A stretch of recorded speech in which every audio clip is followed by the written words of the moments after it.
Hello everybody, my name is Skylar Diaz. Been a vegetarian for about 5 or 6 years now, so it's a widely debated rumor that being vegetarian or that avoiding meat is unhealthy and could lead to protein deficiencies.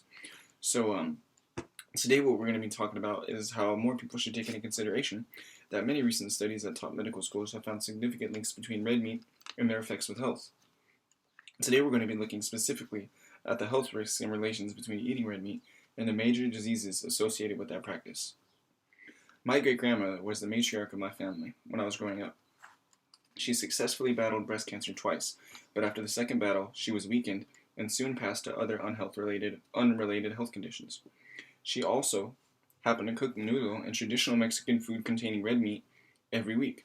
I wonder how many people in our lives are facing these issues and can have a positive result from these findings.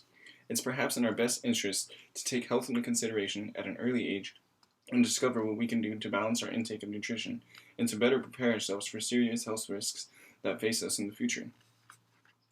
According to the Heart Disease Foundation, heart disease, which includes heart disease, stroke, and other cardiovascular-related diseases, is the #1 cause of death in the United States.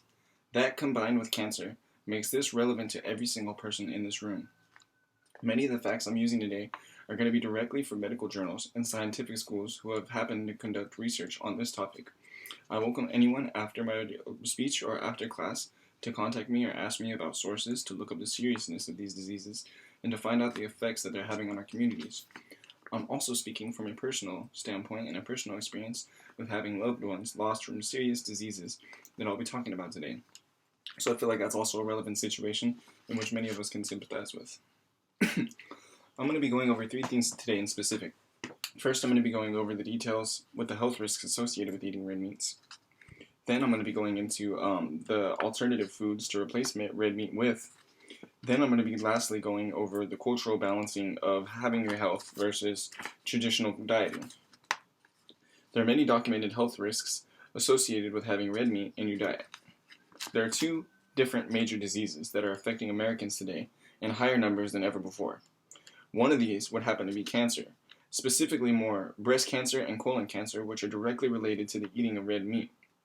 According to Cancer.org, in 2016, there will be an estimated 1,685,210 new cancer cases diagnosed and 595,690 cardiovascular deaths in the U.S.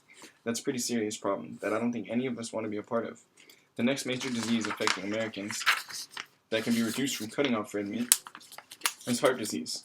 As previously stated, in the United States alone, heart disease killed 787,000 people in 2011. Now we know how serious these afflictions are. What are our preventative measures? Well, actually, we have a great defense that's natural against these diseases as long as we maintain our health with a well-balanced diet. Physicians Committee for Responsible Medicine references that the World Health Organization has determined dietary factors account for at least 30% of all cancers in Western countries and up to 20% in developing countries. This means that we can significantly reduce our chance of dying from these ailments and diseases with smarter choices that we make when choosing food. The statistics are overwhelming and certainly in favor of reducing intake of red meat.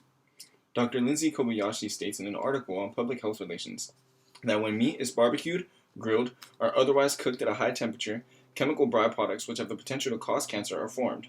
Not only that, but the Physicians Committee makes the claim in the article that large studies in England and Germany show that vegetarians are about 40% less likely to develop cancer compared to meat eaters. Reducing meat can also prevent heart disease. Dr. Stanley Hazan proves that through tests, studies have repeatedly shown a strong link between the amount of red meat people eat in their diet and the risk of them dying from heart disease. There are many delicious alternatives, luckily, for us to avoid eating beef and pork for proteins and other nutrients. Benefits in eating vegetables are actually really extensive. It's a widely known fact that all vegetables contain absolutely no cholesterol, and that's the main culprit of clogging arteries. According to the government website for Nutrition and Health, vegetables are important sources of many nutrients including potassium, dietary fiber, folic acid, and nearly the whole alphabet of vitamins. This means that a wide variety of various vegetables in our meals throughout the week can drastically improve not only our overall health, but reduce the risk of cancer and heart disease for average Americans like ourselves. The way I think about this is that health should be stressed more, especially in today's world of food and huge availability of deliciously unhealthy items, especially for Angelinas with LA about 30 minutes away. Despite your popular belief that vegetarians are protein deficient, and contrary to my poor example, there are actually many vegan and vegetarian bodybuilders. Billy Simmons is a vegan bodybuilder who won Mr. National Universe in 2009 and also teaches martial arts, according to GreatVeganAthletes.com.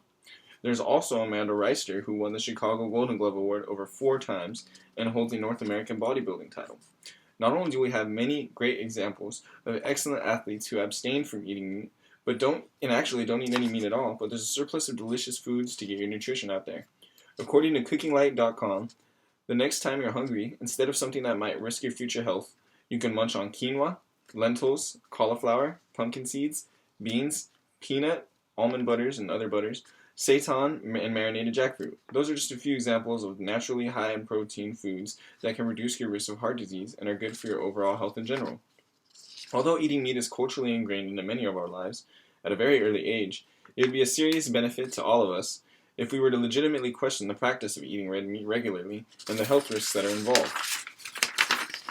Many of us are brought up from an early age indulging on the weekends with bacon, ham, and many other red meats in our diets. Unfortunately, as previous medical experiments have suggested, it may end up being problematic to include large amounts of red meat in your diet, though it may seem to be a masculine symbolic representation of American man to eat steaks, burgers, and hot dogs at baseball games. But when serious evidence from Harvard studies show that daily meat eaters have approximately 3 times the colon cancer risk compared to those who rarely eat meat, and that's just as simple based on purely reducing the intake of red meat. But there are no strong arguments ever to support overeating red meat. So therefore, any inclusion of red meat in one's diet should be included very sparingly. In addition to these examples, animals being served on your dinner plate, which are giving you heart diseases and cancer, also prove to be incredibly intelligent and physically sensitive beings. The Huffington Post states that dairy cows could follow sound through a maze in order to find food, suggesting heightened executive function and decision-making abilities. Not only can they solve complex problems, but the Huffington Post also suggests in regards to cows that these are highly developed mammals that have been solving problems for a long, long time.